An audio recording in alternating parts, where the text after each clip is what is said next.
Welcome to episode 161 of Stageworthy. I'm your host, Phil Rickaby.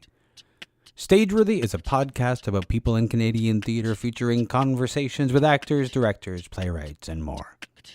Following on the heels of my interview with Sue Edworthy, I wanted to have a conversation with someone who had really worked on building a relationship with an audience. And there really is no other company that I can think of than Eldritch Theatre who has a really strong connection with an audience. And it's interesting because it is an audience that is primarily not a theater-going audience.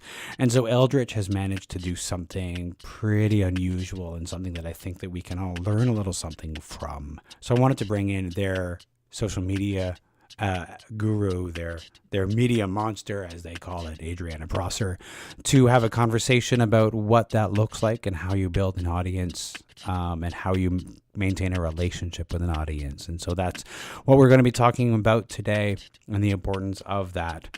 So if you feel like dropping me a line after you hear that, you want to ask questions, you want to have comments, remember that you can find Stageworthy on Facebook, Twitter, and Instagram at StageworthyPod. You can find the website at stageworthypodcast.com. And if you want to drop me a line, you can find me on Twitter and Instagram at Phil Rickaby. And my website is philrickaby.com. Next week, during the holiday week, there will not be an episode, but look for an episode the following week. So be ready for that. And remember that if you do like the podcast, leave a comment or rating on Apple Podcasts, Google Music, or wherever you get your podcast, because your ratings and comments do help new people find the show. And here's my conversation with Adrianna Prosser from Eldritch Theatre.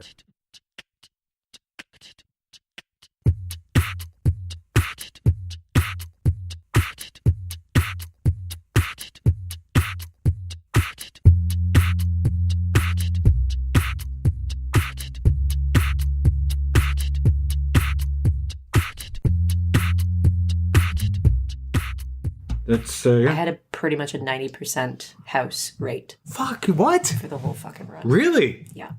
Really? That's amazing. And I had a handful of sellouts. So out of 15 shows? Well, I mean, your weekends, like your opening weekend was sold out. Mm-hmm. And your closing weekend was sold out. Mm-hmm. What was the middle? Was it middle weekend or? There was another sellout on like a Thursday. Mm-hmm. But that's pretty much, that's my handful. Right? Because I had I should have just printed things off. Opening weekend, so there's 3. And then on the weekend of the last one, that's another 3. And then I think I had another one that was like 39. Well, I actually had a couple 39s. Wow. So, okay, so I had about 6 sellouts. So that's almost half. Wow. Right? Because I had 15 shows. Yeah. And 6 of them were sellouts. The last show, we actually, because it was the last show, and it was pay what you can, I crammed people in. Yeah, of course, yeah. So we got 44. Just squeeze them in? And we gave them the option, too, right? Like, do you want standing room? Do you want obscured view? And it's pay what you can. So, I mean, do you want to sit there for $5? And people were like, yeah, I do. All right, wow. So good. So, I mean, just to jump in, because I'm really curious about Eldritch and the audience, because I think a lot of people don't even realize that Eldritch Theatre has a particularly loyal audience, and one that's made up of mostly not theater-going people. Yeah. So, and I mean, this is like the that's the secret that I think that a lot of theaters would be like, what's your secret sauce? How do you do that? So the question that is like, how do you do that, Adrianna? I think, first of all, it lies in the content. I mean, Eldritch is not what I would call muggle theater. Right. It's not theater for muggles. It is definitely theater for Cthulhu supporters, horror, sci-fi, retro freaks and geeks, and, people that may or may not really want to see something that is a stereotypical 3-act denouement, everybody kisses and gets married. Yeah. I feel like right in the name, Eldritch, Yeah. right? Like it's horror, it's weird, it's creepy. There's an essence there that they bank on, that it's going Sure. to be at least one or all of those things. And our handle is magic, horror, puppet, all in one show. Yeah. And cult enthusiasts making art. And I think that because of all of these random wonderful ingredients, people are drawn to that like a moth to a flame. Like, what is that? Well, you often don't see genre on stage. Also true. You know, you don't often see sci-fi or horror on stage. Horror especially, I think, is pretty hard on stage. Absolutely. So I mean, there's a certain amount of that, because we know from film that the audience is there for genre, but they're just not. We're not given it in theater very often. Yeah, it's hard to bring that concept and tropes to the stage, because in a lot of horror, it's a lot of, you're alone in the dark, and you yourself are, transposing yourself into that protag who is alone in the dark, and you might be watching it alone in the dark in your house. Yeah. But in a theater, you can look to your left, look to your right, and see that there are gads of people in the dark with you. So it is really hard to give that creep factor, that horror factor in that group setting, I think. Like, that's a challenge in it's itself. hard, but it's a challenge that, theater used to have, like, horror was the theater's medium. Yeah. In a certain point of time. We don't think of it this way now, but Bram Stoker's Dracula on stage was terrifying. Woman in Black. Yeah. Yeah. So, like, horror has largely faded from theater, with a few notable exceptions. Now, the show that Eldritch just did was sci-fi. Yeah, and which super camp. Oh, super camp! But I think that's certainly a way to be able to use the limitations of theater to the advantage of, like, sci-fi. So, if we can see the wires, you could see the wires in, like, movies of the time, right? Well, it was based off of serials from the 1930s, so like Flash Gordon and the pulp magazines of, like, weird science and sci-fi fantasy and whatnot. And again, the pew pew ray guns, and you can see the wires from the toilet paper, paper mache things that are flying through the air and whatnot. Yeah. And hair dryers as ray guns and such. And they, Eric and Dylan, director and writer, really leaned into the camp and really leaned into the aesthetic of that. Yeah. And then the cast came on. Lisa and Mari really understood what they were in. And that's also difficult, right? Like, it was kind of a nice lightning in a bottle effect where everybody was same paging of, like, just how ridiculous and fun this could be. Let's not take ourselves so seriously, but seriously enough to really dedicate ourselves to the camp and to the niche and to the genre. Yeah. And I think it just kind of was like this brilliant equation of, wow, this is super fun. And I also know that something that's out there that we all know, we can't ignore it, but nostalgia is a really big selling feature these days. And it is. It's like, I remember having these action figures. I remember Flash Gordon. Like, even the remake from, like, there was the 30s and then there was the next one, right? In the 70s? Yes, I remember that one. Yeah. So fun. And I think that there's something there that we plugged into too. That was a happy accident. Maybe not so much, because Eric is smart like that. And so there was a couple things that were helping us. Like, there was a wave of interest that people could automatically register. Yeah. And I know that that's where I leaned into in marketing, was really kind of keeping that camp and that branded tone of, anybody who posted on social media being like, I can't wait to see this, or that they share it, that Eldritch then replied, thank you for flying with us, Commander so-and-so, and, like, a space GIF or alien GIF, rocket ships, and hopefully, if I could find them, some campy sci-fi, like Flash Gordon stuff. And I think that furthered the experience. And that's what I enjoy for my role as a marketing monster and producer, is going beyond the stage. Yeah. And I think that helps. Well, that's sort of like one of the interesting things. When I was talking with Sue Edworthy, I used the phrase getting bums in seats. And she was like, you need to stop using that phrase, because, and she hates that phrase, because bums in seats just assumes that I just need a person in that seat. Whereas success can only come by building a relationship with the audience. And that's something that Eldritch has done quite successfully. There's not just the social media connection, but there's a mailing list, and the mailing list gives like discount codes and things like that. Yeah, freebies. So we also have a secret Facebook group, secret. And I only share certain things with, we don't call them subscribers. No. We call them the Cabal, the Cabal of Horror, which is like a gaggle of geese, but only we are a gaggle of horror nerds and people who love Eldritch. And I am a firm believer in thanking people and speaking of that loyalty and trust and whatnot, like the idea of you have given me access to your inbox. I don't want to take advantage of that. I don't want to waste your time. Yeah. And you asked for Eldritch stuff, so I will give it to you. And also that if you are going to be with us, and like you're saying, more than just bums and seats, these are people who,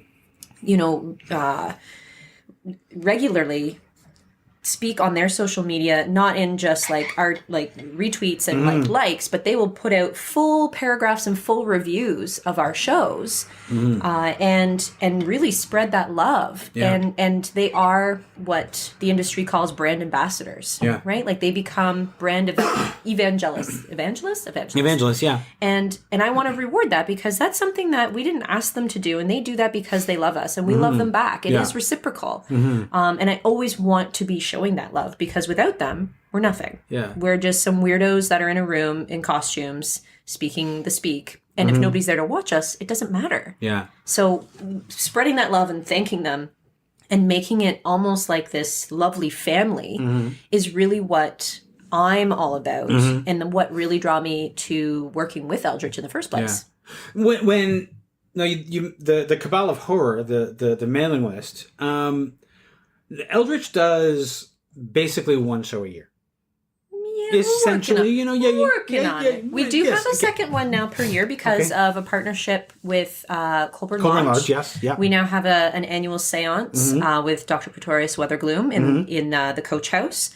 So for the past 2 years, we've been having the 2 shows, and the Cabal is always told. I actually this year made a little deal with the marketing through Colburn Lodge to hold off public sales of tickets, and that the Cabal would have 48 hours before it goes public, because it always sells out. But I got to give my love back to the Cabal. Sure.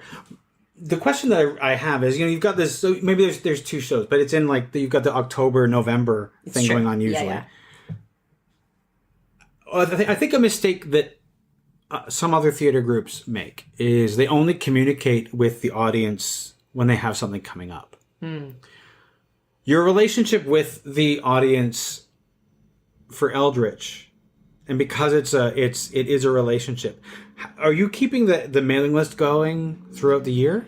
I definitely talk more when there is a show, because there are time-sensitive things. Sure. So as a member of the Cabal, you will always have a discounted rate throughout the show. Because you are a subscriber, you will always get that preferred treatment. But like we fell on Black Friday and Cyber Monday this year. And so I had public codes as well. So I wanted them to know that if there was a bigger, better deal, I wanted to let them know as well, on top of the thing that they always have in their pocket for secret discounts.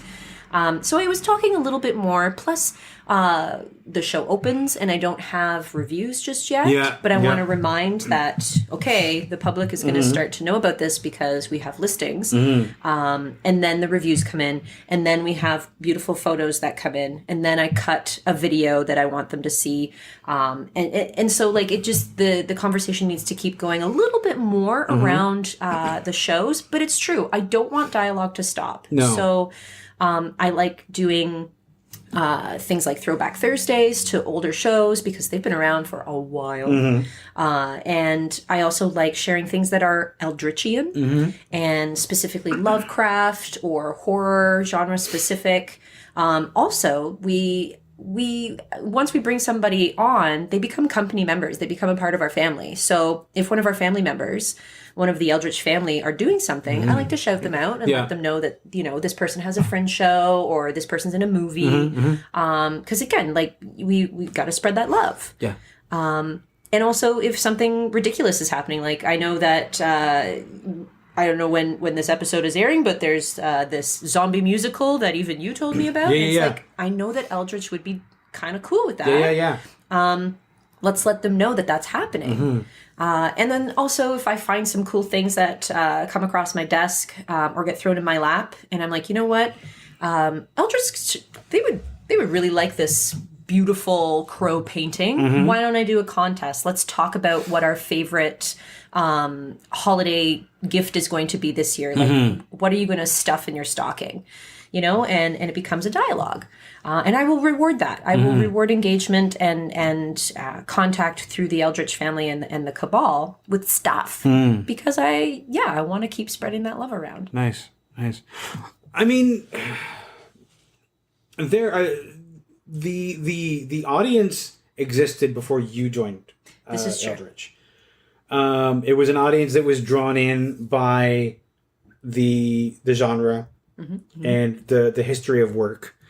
How did you build on the audience that was already there? What did you do when you started working with Eldritch to better connect with you want to know my secret sauce? I don't want to know all this. I mean, obviously we can't know all the secrets, but I mean, what is there, like one or two things that you can say that you did to further the connection? I think playing with who's speaking to the Cabal and speaking to the audience. I know that sometimes we get Dr. Pretorius Weathergloom to write the newsletter or write some posts, and that can be really fun. I do make it very specific when my voice box, like as Adrianna the Marketing Monster, is talking to you. It's a very different tone and a very different language diction that I use. So I think that can be kind of fun. We really get into how fun and campy, like how far we take things. Yeah. So for Brimstone, everything was like in this like ye old Western drawl. Yeah. Right. Yeah. And like, we would say things like, I don't know, at the end of your barrel, blah, blah, blah. Right. Yeah. Like kind of fun stuff, like period specific. And then again, with space opera, it was period specific. Yeah. And like very much like the news is just in, the pay what you can is now available. And like, you would do it in such a fun way, because like, if you're not having fun, then what are you doing? Yeah. And 99% of the time, if I think something's fun, like if I get a kick out of it and I make myself laugh, then I believe that somebody else is going to snicker on the other side of it. Yeah. So that's really how I make my content, is if I find it engaging, most likely somebody else will too. And likewise, if I find it boring and or just born out of necessity, then it's not going to get that much of an engagement. Yeah. So it really goes through my filter, and that's a big trust thing that Eric has given me as artistic director. That I have this, is the word autonomy, to really be a voice box and filter for Eldritch content. So stuff like that, and I think again, like how we were just talking about the thank you and the pay it forward stuff. I think there is not enough. There's not enough weight placed on stewardship and loyalty. No, that's true. And it's always about new audience, new, right? And like the acquirant, like always like raising your, like the bums and seats thing. That I think that is absolutely a necessary metric for people to focus on, because you want to keep telling people, because it is sad that not everybody knows who Eldritch Theater is. I think that is sad, because I think they're great and I think you would have a really fun time. But I don't ever want the people who have already invested, keep coming back, always are supporting our shows, to feel like they're not loved, because they are. And there should be an amount of energy and budget spent on the people who have been in the trenches with you. Yeah. Right? And have seen you, put a light bulb on the stage as like a strobe or a spotlight, right? And seeing you go through we have $20 to put on this show, and now we have more of a budget. Yeah. So not much, everybody give us more money. But in the sense of that they've been there and they keep watching us grow and they want to see us grow. Yeah. And I think that that flame should be fanned, and you should be appreciative of that. And that is a big part of my secret sauce. Well, I think that a lot of times, theaters will say, here's our hashtag, tweet about it. But if you do, they don't thank you. Yeah. And so you're like, I did the thing you asked me to do.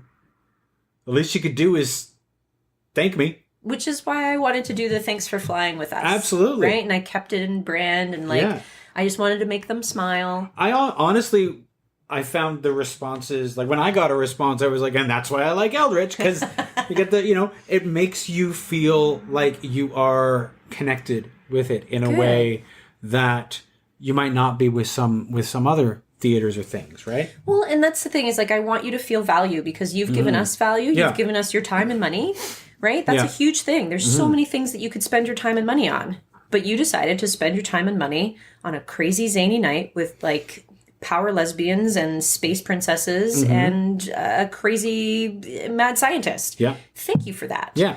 And it's always like, how can I do that? Yeah. And that putting a smile on your face is just one of those ways. Yeah, absolutely. Now, you, of course, as a social media person, have worked with a few other companies in addition to Eldritch. Can you, when you're coming into another company and you're talking about how you're going to, work with them on the social media aspect, are there things that you're doing differently from Eldritch, or do you basically come in with the same sort of like, I need to connect with the audience, or what's your, how are you coming into those? Yes and no. So a part of my secret sauce is using something called a digital engagement framework. And it's from the UK. It's from Museum Next, I believe, Jasper, and I beg your pardon, the other fellow's name. And that they made this thing where it's really a skeleton of how you can attack an engagement online. It's like a digital strategy breakdown. And typically, because they work in museums, it also works for exhibits, it works for theater, it works for festivals, because it's experience driven. And that's really where I start. And you look at things like, what assets do I have? Which is a $10 word for what do I do right? What do I already have? Reach is, well, how do I find my audience? Like, where am I already finding them, and where could I? Because a lot of the time, we have a lot of what's called traditional media. Like, let's buy an ad in a paper. Let's, put in a Google banner ad or something like this, or let's do a boosted post on Facebook. And those are the so-called new neo-traditional way, right? Sure. Buying ad space. But then it's also like, but where is your audience? Like think of, and this is all industry kind of terms where it's like, what is the customer profile? What is your customer persona? And when I think of Eldritch, I think of people like how we just said, like people who like horror, people who like puppets. They probably buy I don't know, like Nightmare Before Christmas DVDs or whatever like this. Like you can kind of like start to build a profile for them of like where they shop, what they do, how they maneuver. And that's creating a customer persona. And then you just kind of have to start to think like them, or do some searches as to where they hang out on the interwebs. Yeah.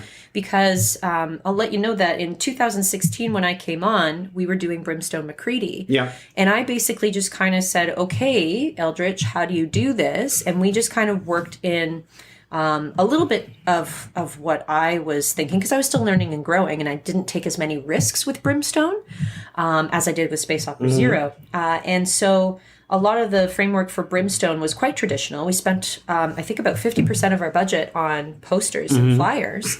And you can actually see my breakdown on my LinkedIn. I put out the study of how my ticket sales went, and only 5% of my audience was from posters. And so this time around, I only spent 5% of my budget on posters.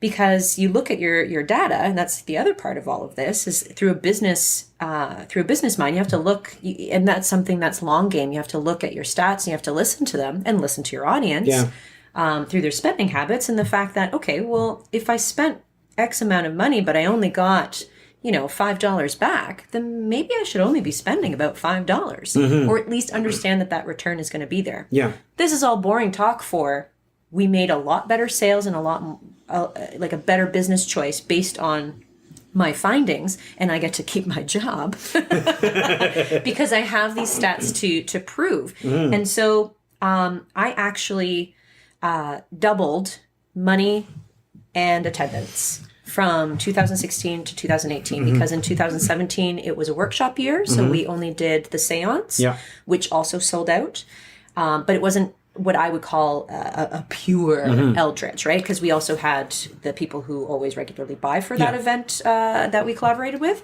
So I think, in my most humblest of brags, that it was a really good move to listen to the data. And I know that can seem really intimidating to people who may be doing this on a tight budget, or that they're indie theater and they don't necessarily know what I'm talking about. But there is a lot of free information throughout all of your social media platforms, like Facebook Insights. Instagram is just about to update their analytics as well, but you can put it into business mode, and through your mobile device, you can actually still get at least a little bit of stats. Sure. Twitter is quite deep. Can we back up a little bit? Because there's people who we're talking about stats and things like that, and they're like, I'm not even sure what I'm doing with social media, which, and which is fine. I mean, we're all, we're posting. It's a wild west out there.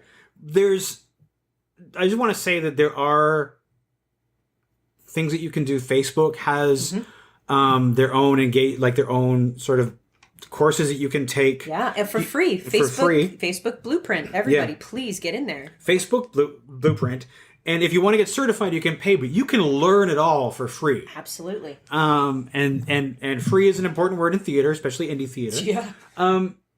For those who are thinking in terms of traditional paper media, flyers, posters, what is it like when you say that you found out that only 5% of your ticket sales came from posters? How did you figure out that only 5% came from posters? Mandatory ticket questionnaire. For you to get your tickets, you have to answer this question. Now, to be fair, I love people. I love them when they buy my tickets, and I love them when they answer this question. About half of them will answer it because they understand that this mandatory field in the internet, if you press spacebar, you've filled the field. Okay. Right? So you don't have to necessarily actually put alphanumeric, right, to get through it. So half the time I don't know. So this is built off of who actually answers me. And Can I ask you a question about your survey? Sure, yeah. Are you leaving it open, or are you using a multiple choice? I am leaving it open, which again, I think I might have to change. As a survey person who's worked in surveys and works in internet, never do that because you can't quantify that. You can't quantify. So it's interesting because you're right. You're absolutely right. Because this year, I left it open to just whatever you wanted to say. It needs to be radio bullet points because I love you, Eldritch fans. You make me smile, but you don't help me with my data because your answers, while they're hilarious when you say, Cthulhu told me in a dream, it's not quantifiable. No. So some of that is right. Like I have to scale that against how many people answered. And that's what I did. So in that 2016 finding, I did word of mouth, which is also quite vague. Yes. Because that can mean you heard from someone, or they just didn't want to type out the fact that they saw it in a magazine, or that they forgot that they saw it in a magazine and they just kind of knew. Yeah. So that's also kind of a thing. So all of this is with a grain of salt. But it's always a really good idea that if you're doing online ticketing, you put in a mandatory questionnaire, an exit survey, or follow up with your MailChimp, your newsletter, or SurveyMonkey to be like, hey, how did that go for you? Like, can you answer this? And don't do a lot of questions because you don't want that scrolling fatigue. It's a thing where people are like, ugh, how long is this? And I like to give an incentive. In fact, I'm working on an incentive right now that I wouldn't mind all of those private reviews and private posts that people are putting on their Facebook and their Twitter that I see because they tagged us. It doesn't live forever on our website or on our Facebook page. It just kind of goes away, right? Because it gets refreshed. So I'm going to do an incentive where anybody who reviews us up until a set date. I still have to set that date, but I'm looking at January 1st, 2019. All of those people will be automatically entered to win an Eldritch prize pack, which I am working on right now, because I want there to be an incentive for you spending, again, your time. With something that, might be worth your time. So things like that, where it's not also... it depends on your ask and where you put it. I feel like the questionnaire is an easy ask because you're already going through that. Yeah.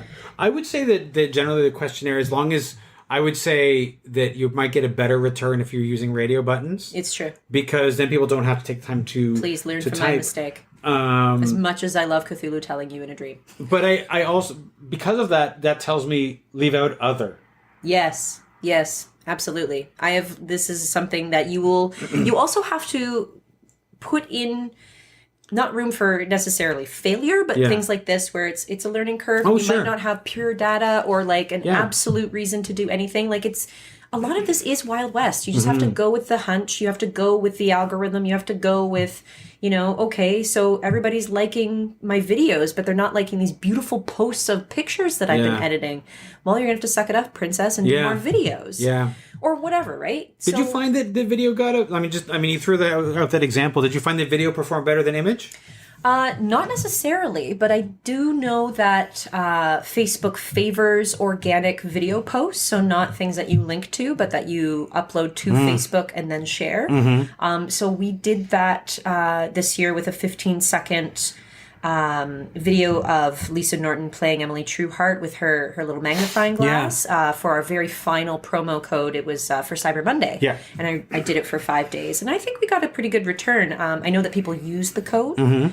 And because it was organic and we uploaded it organically to Instagram and Facebook, it got a lot of nice plays.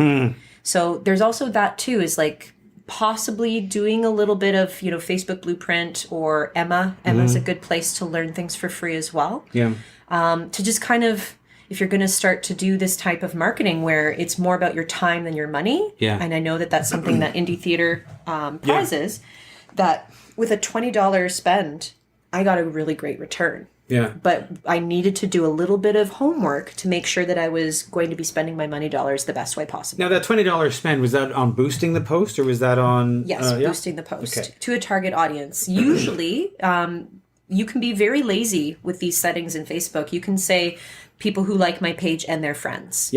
And that's usually a safe bet, because after 200 likes on Facebook, people are not going to be seeing all of your posts, because it just gets fed into the robots, and your audience will not see all of your posts unless you pay for it. Right. So even just that, to make sure that it gets in everybody's feed that actually likes you, is a good start. And then you can start, doing your homework and getting a little bit more nitty gritty by doing target audience, which is a whole nother kettle of fish. Yeah, totally. I mean, I've done some advertising for Stageworthy, and I was trying to get people who maybe had not heard of Stageworthy. So I didn't use people who like my page and their friends. I went for specific targets of like people who like theater, like Broadway, like this sort of thing, just to try to get outside of that. And I think there was some success to that. Yeah, absolutely. But again, it's the thing that social media gives you as an advertising tool that just throwing posters up in your cafe does not. Yes, exactly. And this is where I think we're living in a very exciting time where I can see my returns. Like I can see impressions versus engagement, which is, how many eyes saw it, but how many people actually clicked on it or liked it or commented it, right? Like there's a different way to really look at those success measures, rather than, a newspaper is telling me that they have so many subscribers. Well, but how many, my review or my ad is 15 pages in. Can you tell me that they read that far? No. You can just tell me that how many issues were sold. It also, because it doesn't tell you, it does not, like, if you put it in the newspaper, like, I might flip past that page. Maybe I'm not paying attention to advertisements on that page. To be honest, I used to think, there's no way that advertising on Facebook or Instagram works. It so does. However, recently I've found myself buying things that were advertised to me on Facebook and and Instagram. And suddenly I was like, oh, they just had to show this to me more than once. Yeah. Yeah. Once I scrolled by and it was gone, but then I saw it the second time and I was like, oh, that's interesting. And maybe I clicked on it or things like that. Like, repetition works and targeting it, because obviously I'm predisposed to like whatever it was that they showed me. Well, that's the thing, right? Like, Stageworthy is good for people who like theater. Yeah. So they'll show it to people who like theater. Yeah. And that's an amazing feat of technology. It seems so simple, but the fact that the robots in your computer are like, hey, Phil likes theater. Yeah. Let's show him this because it will make him the happy. Sure. It's fascinating to me. It's the kind of thing that, because you know what, there are theaters that are able to successfully do, and of course they have a lot of money, Marvish.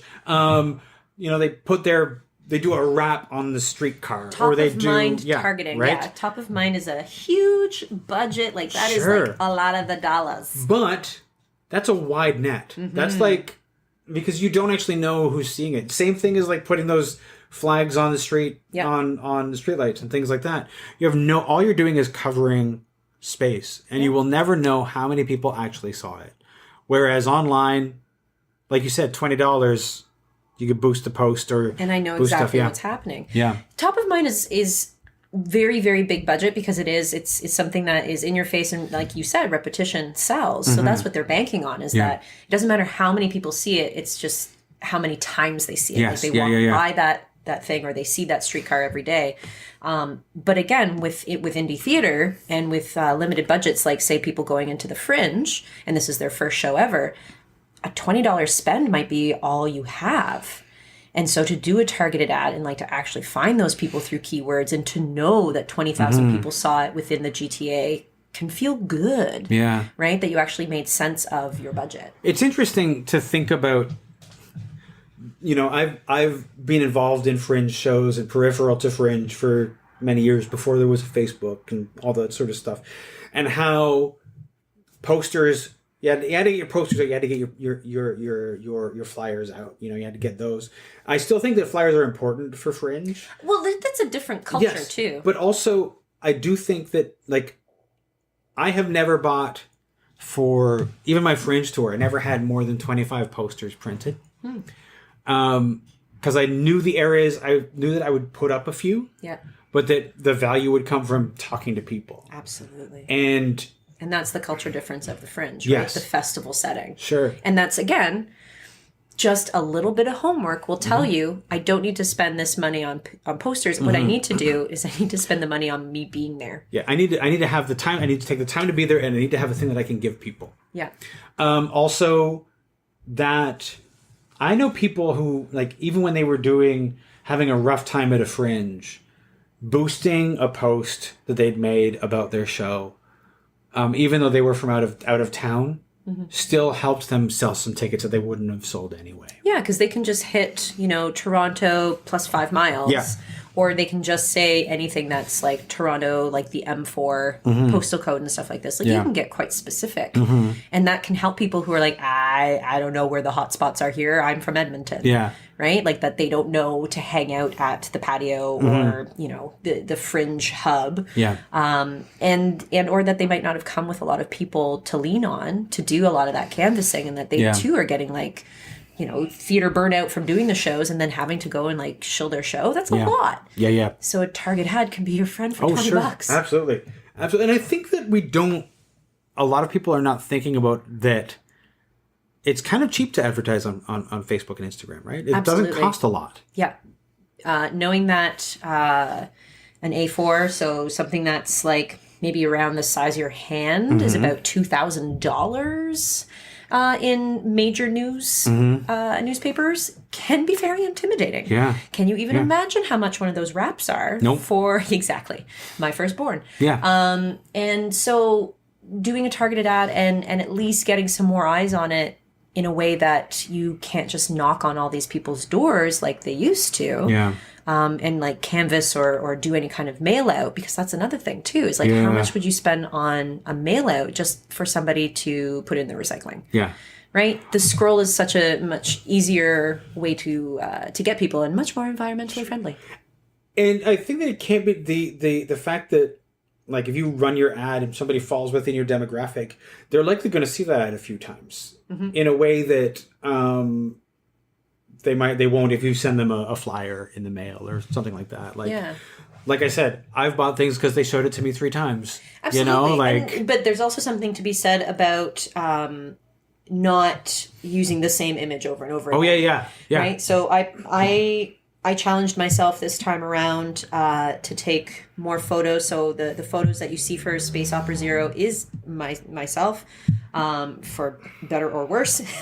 And that way I had a lot of ammunition for social media so that I wasn't always doubling up when I was on Facebook to Instagram to Twitter, that I tried to really make a mix of it, but also, like you're saying, repetition. So I had some key images, the ones that I have in my media kit on the website in a high res file, so that if the media is there, they can just right click and have, a 300 pixel DPI, whatever. And then, my low res stuff that are just going to go out to Twitter and Instagram, because I want people to see different sides to the show, right? Question for you. Did you, and this might be for people who are like, I don't even know what they're talking about already, but they might be a little more confused. Were you doing like an A/B split for those, or did you like run concurrent ads? Did you run one ad for 1 week and one ad for another week? Because of my relationship with the Cabal, with Eldritch content, I didn't feel like I needed to do A/B testing. So for listeners, A/B testing is basically running the same key messaging, aka come see the show, with maybe different language. So like if you're targeting people who would really be there because they like Flash Gordon, so I'm going to use like a really Flash Gordon image and use like that kind of lingo. And then in a B, like that was the A image and the A copy, meaning the text. And then the B image is, maybe a puppet. And it's really about selling the puppet. I found that because of the way that targeting works on social, the split wasn't going to serve me. And that I really just stuck to my guns of the whole thing being one big campy ridiculousness. Yeah. I wouldn't mind trying a little bit more in the future. But with my assets and knowing my audience, I feel like I just really leaned into it, and that risk paid off because I had a 90% house sellout and about 6 actual sold out nights out of 15 show run. So I feel like I made a good call. Like just to be specific, were you running like one ad in a week, or did you run concurrent ads? I ran different ads each week. Okay. So opening weekend had its own. Yes. And then once reviews came in, I leveraged those. Yeah. And then new. Yeah. Okay. Yeah. Different. Just want to get like the specifics of that for the people who are like this. I mean, and the thing is, like, you're doing a show, you're indie theater at the Red Sandcastle, and you sold out 90% of your shows. Absolutely. No. They were 90% sold full. out. Sorry, yes. 90% of the house was full. So I had 6 sellouts. Yes. But out of 40, the lowest house that I had was 32. Okay. But they were usually higher than that. So like the average house was 90% full. Okay, yeah. Which is, that's good. It's pretty fucking good. Yeah. I'm not going to lie. No, you should not lie. I go to bed with a smile on my face. Yeah. Now, given the I mean, it is a feat for an indie theater company to sell out like that, I think. That said, how did that compare with previous Eldritch shows? Like, in terms of the sellouts, like for Brimstone? Was Brimstone 90% sold out or no? Okay. No. He did all right. That was my first kick at the can. But no, not those stats. I sold... So there was about 400 odd seats sold for Brimstone. But it was a 50-55 house because it was a different...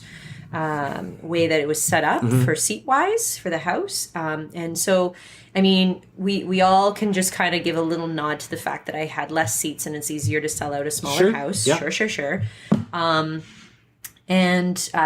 So this time around, I sold close to 600 seats. Okay. and doubled the revenue. So there was less papering, less the terminology of to paper the house, so to give away comps so that you can get more word of mouth going. It actually turned out that the people who I papered 2 years ago were all too ready and too happy to buy tickets this time around. Which, again, I am so in love with our supporters and am very thankful that they wanted to come back for another ride. Now, having a number of shows that were sold out, especially on the weekends, and having people who are very dedicated to seeing Eldritch shows, were there instances of people reacting poorly to the discovery that the show was sold out? I had to set up a barricade. So if you're familiar with the Red Sandcastle, there is this really huge, heavy wooden A-frame that you can write with chalk on. And I only, in the very last day, realized that I could use this as a barricade because people were showing up late. And just like an airplane, theater needs to be treated like an airplane where you have a boarding opportunity between doors open and curtain. When the show is at 8, it doesn't mean you come for 8. It means you're in your seat by 8. Yeah. And I don't know if it's because our that some of the people who come to see it, like you made mention at the beginning, they're not stereotypical theater goers, that they might not know that. But I try to communicate that on the ticketing website and on our website, that at around 8:17 or any time after 8 o'clock, we would actually have people swearing because you could hear them, and or pounding on the doors asking to be let in. Meanwhile, I have a sign on the door that says latecomers are not permitted, and that there is a show in progress. Basically saying, please be quiet. That did not stop people from being irate, which I can understand. You paid for a thing. It's also in the wintertime, so it might be very difficult to get there. But I apologize that because of the rules of theater, we are a group of people that have all agreed to be in this place at 8 o'clock for this thing to start. And so for the 40-odd people that are here already, I'm not going to wait 17 minutes for you to get here. It's also, having in a space like the Red Sandcastle or a smaller indie theater, somebody coming in late, can't. It's not like when people come in late during like a big show at a big Mervis show or something. There's 2,000 seats at the Elgin or whatever. You can kind of sneak in the back. But at the Sandcastle, we're on Queen Street. It's loud, it's cold, and it's an intimate space. It's going to be disruptive. And as soon as that door opens and somebody comes in, everybody notices. And they're all going to look, and the mystique is gone. And then again, on Sundays, it's light outside. So you're letting in the light. And we're supposed to be, on planet and it's supposed to be dark and cosmos. So it's not that I don't want you to see it. I absolutely do. But I also have an agreement with the people who are already here that I'm going to give them an exceptional experience. So setting up the A-frame like a barricade on the last night, I might have to do that with a very polite sign saying, the shuttle has launched. Because again, it is about the whole experience, and that I think would take away from it. Absolutely.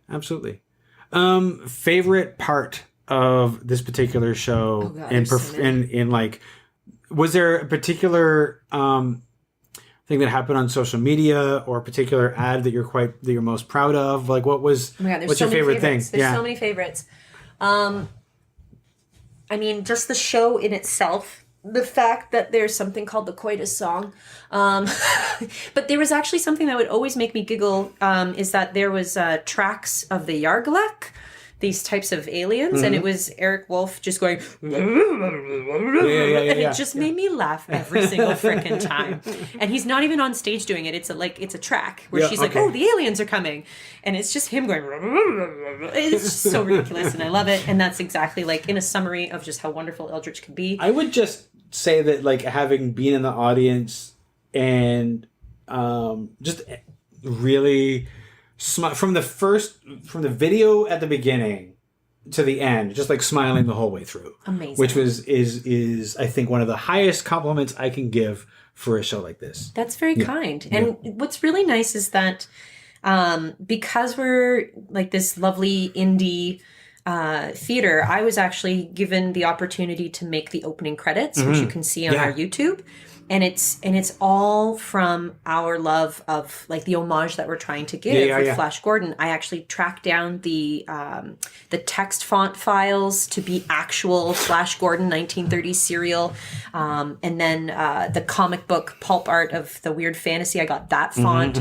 We actually ripped some actual 1930s footage of like the hilarious paper mache space things and everything, and so. And then our sound designer actually made like an homage soundscape to it, and I filmed the actors in that really cheesy way that they like reveal with like one of those star wipes. Yes, yeah. It was just really fun to be a part of the creative process too, and I think that that's something that indie theater.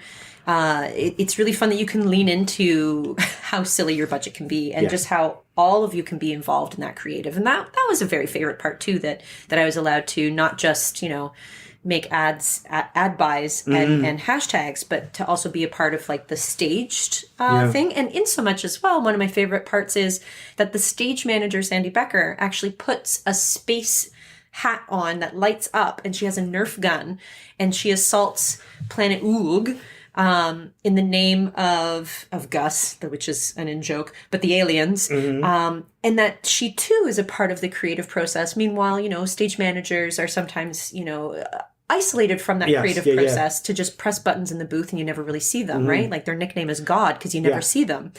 And that's kind of a gift too. And then I think that as indie theater, I think sometimes we're ashamed of just how many corners we have to cut or how we make things work. But then those are the special moments. Those are the great moments that we get to laugh and share. Yeah, absolutely. And I think that's what makes Eldritch special, and I think that's what makes indie theater something that people still want to go out to all the way in the east side across the bridge and take the streetcar. Right? Instead of the big spectacle shows, right? Eldritch is still a spectacle. Even on a budget, and I love that for it. It's pretty cool that you can be a spectacle without Mervish money dollars. Right? Without was it hydrolifts or whatever those you don't need Elphaba flying from the rafters. No, you don't need it. You just and that's all Melanie and Butters. They are our space design crew. And then everybody just leaning into it and selling it, right? The cast and the director selling it as a unit.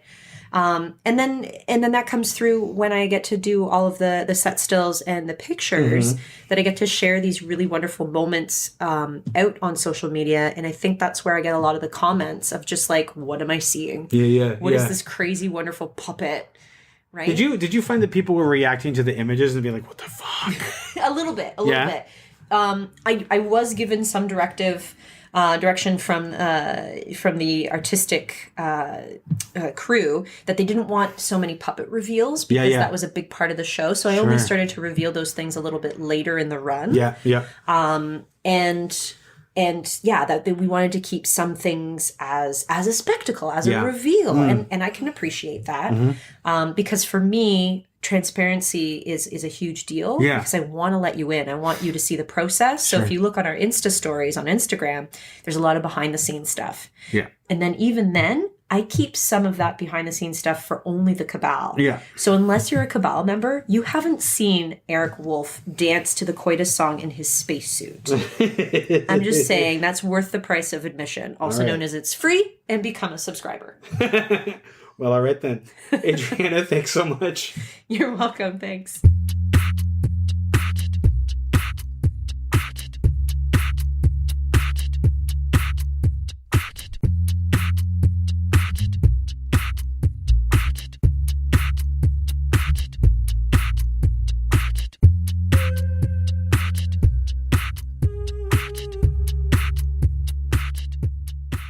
This has been a Homebody Productions production.